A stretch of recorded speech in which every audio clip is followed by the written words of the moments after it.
Brian, thank you so much for that. We're joined now with ABC 7 News insider Phil Mateer. I want to get to your thoughts about the mayor's statement in just a bit, but we have some more information about a bit of a shakeup with her legal counsel. Yeah, her legal counsel, Tony Brass, who is a very well-known and respected defense attorney, former federal prosecutor, basically bowed out of the case. And when asked why, he told me, for starters, he didn't know that this press conference was going to happen. At all. He didn't know, and he didn't know what she was going to say.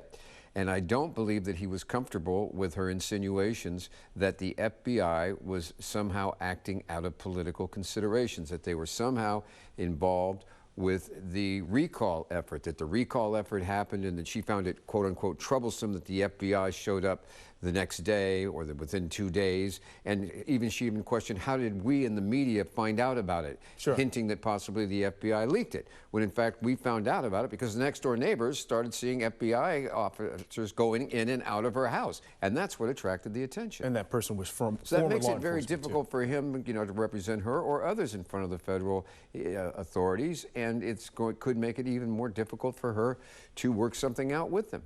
We know that the mayor is clearly fighting for her political life right now. As we mentioned, the recall will be on the November ballot.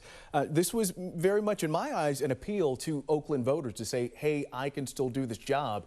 Do you think that she made that clear? Do you think that she made the case that she's still the person to lead the city of Oakland through what is, by all accounts, a very tough time right now? She made her argument that she is the one. Do you think people buy it? Argument. The case will be made by events, Julian.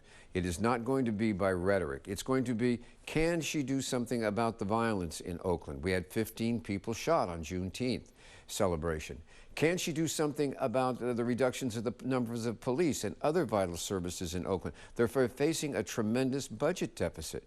Can she come up with the money? Can she make the cut? Can she get them through these rough times? That's going to be the argument over the next couple of months, because the election wouldn't happen until after the recall would be in November. Mm-hmm. So between now and then, she's going to do what she can. Let's talk about the FBI investigation, because that's why we're here in the first place, right?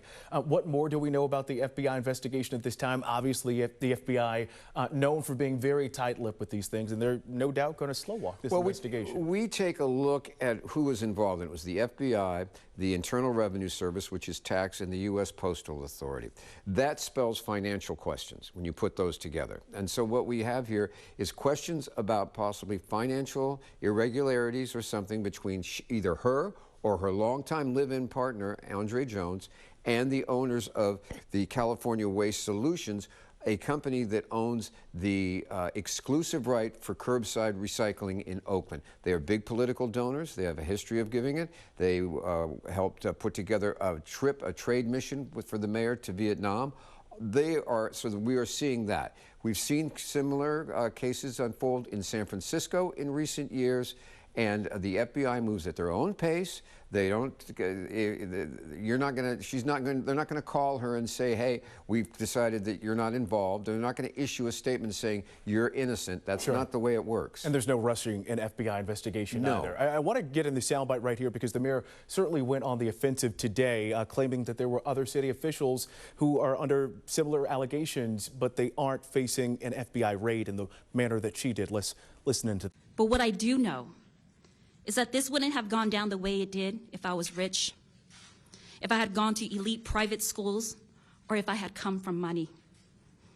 I know that for sure because former elected officials are sitting safely in their houses, in the hills right now, with campaign finance violations piling up, mountains of evidence that prove actual wrongdoing. Their front doors remain intact, their reputations preserved, their innocence presumed until proven guilty. They will never face this indignity. She's referring in a veiled reference to former Mayor Libby Schaaf, who is being under investigation by the Oakland Ethics Commission for questionable financing on a ballot measure. Okay, was she working behind the scenes for a committee on a ballot measure? It was sort of an interesting travel log there from the mayor, who says that we are innocent until proven guilty, but I know that she's facing charges and they're piling up when in fact those charges, we haven't seen anybody charged with anything. And of course a local ethics investigation versus an FBI investigation, not exactly, Look, the mayor is portraying herself as a victim. That's the bottom line. She's a victim of the billionaires who are out to get her out of office. She's a victim of the FBI's investigation. She's a victim of being born and raised poor in the United States. Will that victimhood message resound? We will see. We'll see this November for sure. Phil Mateer, we appreciate it. Thank you.